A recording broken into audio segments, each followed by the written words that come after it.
let's watch this Willy video. I'm just sailing. I ain't doing shit, guys. TBC Hardcore is gonna be hype. It's gonna be the biggest thing on Twitch since sliced bread. Mark my words, boys. Broken cover and given us news about Burning Crusade.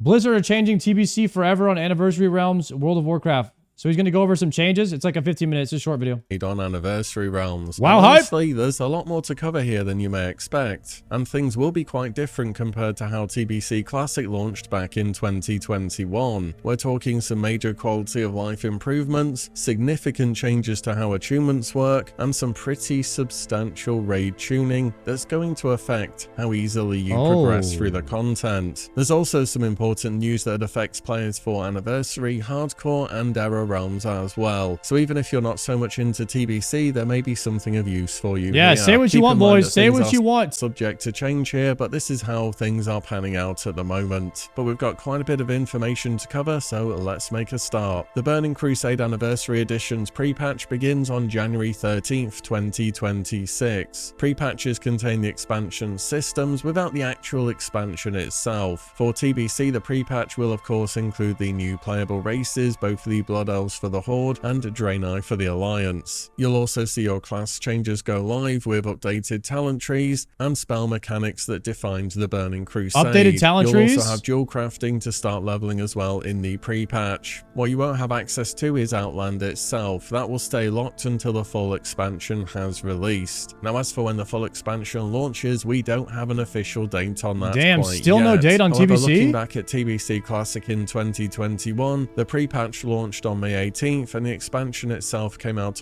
That's like me, boys. Still no date with a girl. On June 1st, 2 weeks later. Now back then that 2-week window was widely criticized as being way too short, especially for people trying to level the new races. But given the community feedback back in 2021, I find it hard to believe they would stick to this time frame again, and I would expect it to be at least 3, maybe even 4 weeks, so I would plan around then, which will put launch somewhere around February 3rd to February 10th. We'll have to wait and see on this one. That's what I said this whole time. I said February TBC. Classic Era will open up on November 25th and will remain open until January 12th, 2020. Chat, level 50 sailing. Can I get some GZs in the chat? Level 50. 26. I'm about to go buy a sloop. Whether your characters will continue into TBC or have Classic Era as their new permanent home. There's no middle ground here. You're going to have to choose one or the other between those 2 dates. As for hardcore players, well, Blizzard have said there are no official Burning Crusade hardcore realms being created. So what will happen to the Anniversary hardcore characters then? Hardcore hype? Well, during the transfer window, hardcore Anniversary players will have the option to transfer their characters to a normal non-hardcore Anniversary realm, which will then continue on to TBC Anniversary. Essentially, you'll be converting your hardcore character into a regular character to play TBC. Ew. If you don't move your hardcore Anniversary character to a normal realm before January 12th, they'll stay on their current hardcore realm, but the transfer destination will change to non-hardcore Classic Era realms. This means a hardcore character who dies can transfer to Classic Era and return and give us a hardcore server. Now, I was unsure whether Blizzard would end up doing TBC hardcore at all, but I still think even if they're not supporting it officially, it'll still happen. It's just going to be the community going back to using the add-on like we did before the official realms existed. Yep. And honestly, it was fine. It wasn't perfect, but it worked well enough. It did. At the end of the day, hardcore is mainly a personal leveling challenge. If somebody's out there and they can't help but cheat in a self-assigned challenge in a video game, that's on them. The spirit of hardcore has always been about proving to yourself what you can do within the game. So even if this is the route we have to take, I think it's okay. Next up, so you may remember in 2021, Blizzard offered a character clone service where you could pay to have your character continue to TBC and have them copied to Classic Era at the same time. This used to be $35 per character, which caused a massive amount of controversy in the community. Following this backlash, Blizzard would drop the price, and then way later they would drop the price again again before removing this service. However, for TBC Anniversary, this character copy service is just not available whatsoever, and there's also been no announcements about it. Given how reasonable it would have been to expect this service to exist in some form, it's kind of surprising that this is where we are at. Could it still happen? Maybe, but I think if you want it, you're gonna have to make your voice heard. But at least as we are at the moment, this character copy service is not available. Blizzard have also announced they'll be opening a PTR for TBC Anniversary, so here's what they are testing there. First of all, Heroism and Bloodlust are now raid-wide with a 10-minute sated or exhaustion debuff. And very importantly, they also say this specific ability and debuff will only reset on boss kill and wipe. This is massive. So originally in TBC and in TBC Classic in 2021, these abilities only affected the Shaman's party. This led to a strategy where guilds would rotate Shamans between their groups to give Bloodlust to certain parties continually throughout a fight. Yep. And it was really just about and you need one Shaman in each group.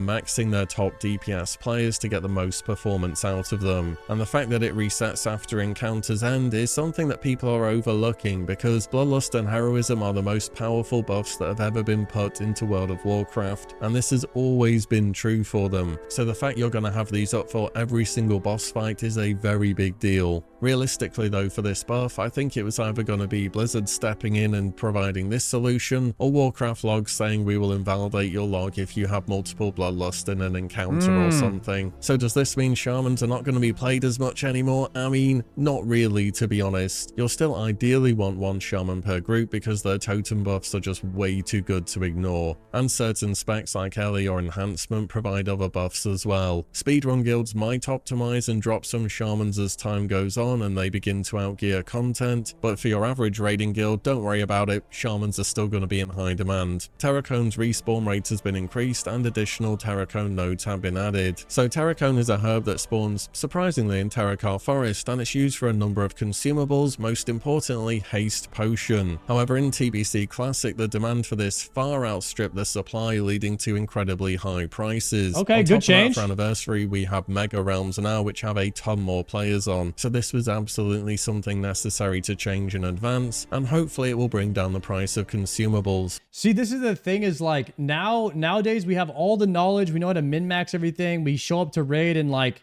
when the knowledge is widespread, it becomes the standard, and that means like you need to come to raid with all the buffs that are possibly available, and you need to know your class, and you need to be playing the spec that puts out the most amount of damage for the boss or raid that you are doing. So you need to be playing pretty much a meta class, a meta spec. You need to know what you're doing. You need to have good logs, and you need to have full consumes and pots. And so like nowadays, that's the standard. That's just like the baseline for raiding. And that's why everything is easier, is because we didn't used to raid like this.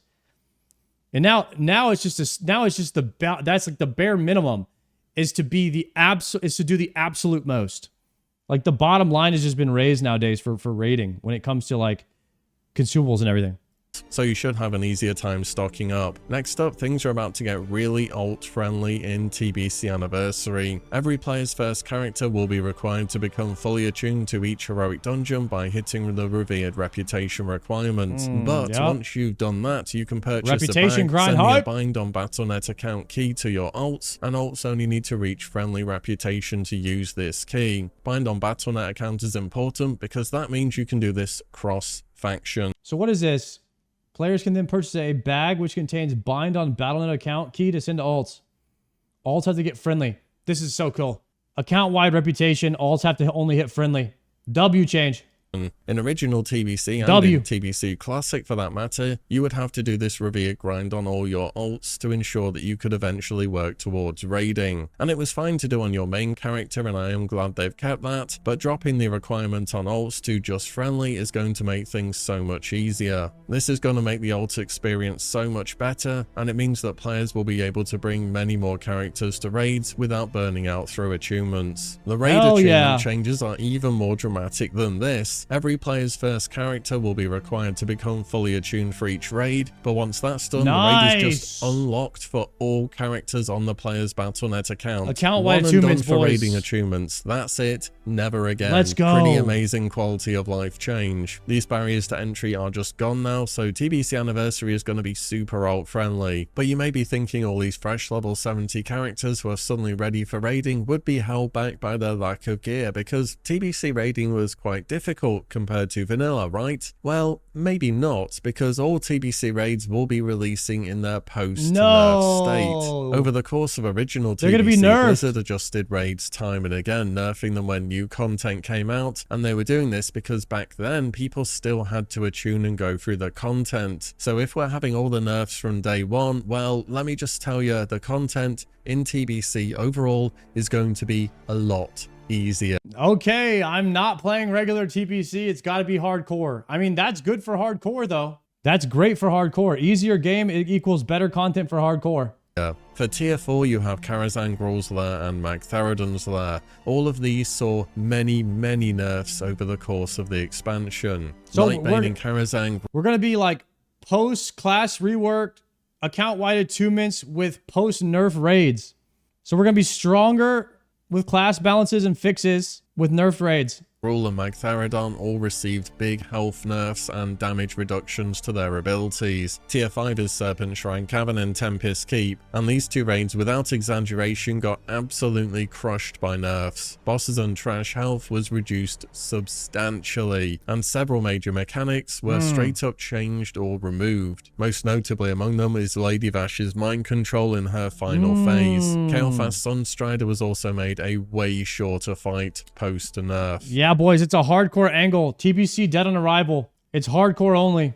Hardcore or nothing. Even trash health was reduced significantly, with some tier 5 trash and bosses having up to a 40% reduction in health. For tier 6, that's Black Temple and Mount Hyjal, these raids were already fairly straightforward compared to tier 5. You'll definitely see faster kill times, but overall the experience won't be drastically different. And Sunwell barely got nerfed during original TBC actually. The biggest nerf here was to the Muro encounter that received some adjustments in patch 2.43.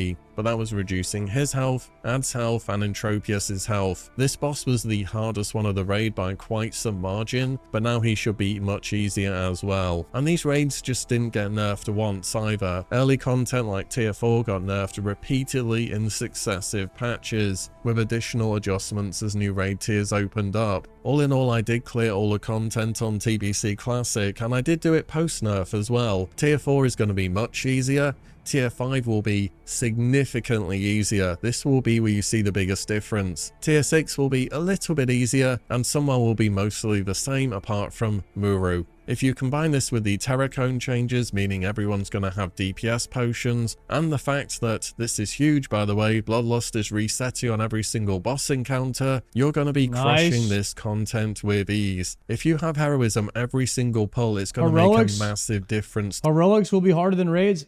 That's always been that way in TBC. Heroics were always harder than raids. The actual heroics and TBC are the hardest dungeons ever made. They're insane. To certain bosses. Before in TBC, you'd have to plan which bosses you wanted to use it on and where you wanted to save it. This is just going to make the easier bosses even easier and ensure this cooldown's always up for the harder bosses. I think it would have been interesting to see a few weeks of pre-nerf progression before things get toned down, give people a little bit of challenge, something to get their teeth stuck into, but only have it last for, I don't know, 4 weeks or something before changing everything to their post-nerf state. In any event, I think Blizzard want the pacing of TBC on Anniversary to be a bit different and want to ensure that everyone has a really good chance to clear the content. Next up, PvP. So there are some changes coming to Arena as well. During original TBC, teams started at 1500 rating, and you can make new teams to participate in matches to receive points each week without having to climb back from zero. With TBC's Anniversary Edition, Blizzard wants to bring back that team feeling while allowing players to play. WoW's a casual game. Classic WoW's casual. Retail WoW, it can be. It's optional. Casualty is optional. The problem in Classic, in my opinion, is there is no optional difficulty. It's just all easy. So that to me is like where the problem is in Classic. So that's why hardcore works in Classic. Because like that's the optional difficulty, is do it on hardcore. Do something easy on hardcore. With whoever they want to without needing an actual team. So here's how the system will work. Each character's rating now starts at 1500 instead of 0. Once per week per character, you can pay gold to reset your rating back to 1500, but only if you're below that. Ratings above 1500 can't be reset because otherwise everyone would get boosted. The gold cost will also vary on your bracket. Essentially what they're doing is replicating the old system where you could make a new team for gold if your rating tanked each week, but since teams don't exist anymore as a concept, you're just instead resetting your personal rating. The gear requirements have also changed too. There are no requirements to purchase PvP gear for any pieces except shoulders, which require 2000 rating, and weapons, which require 1700 rating. Everything else, you just earn points and go buy it. The overall cost of PvP gear has been lowered slightly too, making it faster to get geared up. The faction reputation PvP gear will now be sold starting with the first arena season, and the set bonuses for faction reputation PvP gear have been combined. That's a lot of changes. Other gear equivalents. That's a lot of TBC changes, guys. And match your gear between different sets whilst you're upgrading. These changes lower the barrier to entry for PvP significantly, which I think is definitely a good thing. You'll still need to earn your rating for your shoulders and weapons, but otherwise if you're just interested in sending some 5s for points, you'll be able to do that as well pretty easily. One of the larger quality of life changes for guildmasters and officers coming to TBC Anniversary is something we should have had from launch in TBC Classic, and that will be guild banks being available from day one. In 2021 we had to wait a while before these things became available, but now they're here from day one, so that's good news. Blizzard are also selling upgrade packs for TBC as well. These packs include cosmetic items, mounts, and other typical World of Warcraft upgrade pack things. You also get a flying mount now instead of just a ground one. The key difference between the two packs is one of them has a boost in game time, the other one doesn't. Also important to know is that at this point in time you cannot boost Blood Elves or Draenei to 58. Now I'm just going to throw it out here. Originally Blizzard said you couldn't boost Pandaren in Mists of Pandaria, then they changed their mind and did allow you to do that. Maybe if enough people say they do want to boost Blood Elves and Draenei, Blizzard may change their mind on this, so just thought I'd let you know about that. And even if you're not planning to venture into TBC, there are some changes coming to both Classic Era that affect normal and hardcore realms. Blizzard have said, when making your decision to transfer, please consider that the group finder tool and dual spec feature will soon be added to Classic Era realms. This means that new and existing characters on Classic Era will have the option to learn dual specialization. The rule sets between Anniversary Hardcore and the original Hardcore realms will also be aligned. Dual spec is good. The original Hardcore realms will also receive dual spec and Dungeon Finder. Grab Dungeon Finder, dual spec, nerf raids, class balances, shamans, bloodlust resetting after every pull. This is gonna be it honestly sounds really all this stuff sounds really good for hardcore. I'm just gonna say it. It all sounds like a win for hardcore. For regular TBC, I don't know if it is a win. I don't know if this is a win for regular TBC. It might be an L for regular. But for hardcore, it all sounds fantastic. Additionally, edit mode is being added as a quality of life feature for players' user interfaces on both Era and TBC realms. Edit mode basically allows you to rearrange your display from the default layout. You can move various UI elements around your screen, resize them, and customize them without having to rely on add-ons. It's a feature that's been in retail for a while now, don't really see a downside to it, so sure, why not, seems good. And that covers about all the major news from the TBC Anniversary announcement. And it's a bit more news than I was expecting, to be honest. The general sentiment overall though is that Blizzard is making TBC Anniversary significantly more accessible and adult-friendly than TBC Classic was in 2021. And the big unknown questions at this point in time are still really the launch date and whether Blizzard will change their mind on offering some kind of character cloning service. Either way, January 13th for the pre-patch and official release should come a few weeks later. January 13th for pre-patch. The changes that they've implemented. Are you happy with all this, or are they taking things a bit too far? Let me know in the comments down below. And as always, thank you all so much for watching and listening in. W video, Willie. W video. That's a lot of TBC changes, guys. Holy cow. I don't even know what to think about it all. I need to play it and see like how difficult are the raids going to be now? You know, how are the class balances? It might not be as easy as we all think. Either way, I was already not super looking forward to playing TBC the third time, but with these changes, I'm excited because it's going to make TBC hardcore better, the version that I want to play of TBC. So all in all, I think it's a win. It's a win for the hardcore players. But damn, dude, that was a lot more than I thought it was going to be. Is that TBC anymore? I mean, it is what it is. It is what it is. It's still TBC. It's still gonna be fun. So a lot of people are looking forward to it. Some people's favorite expansion. I don't know if it's gonna be people's favorite expansion anymore with all of these changes. We'll just have to see. We'll just have to see.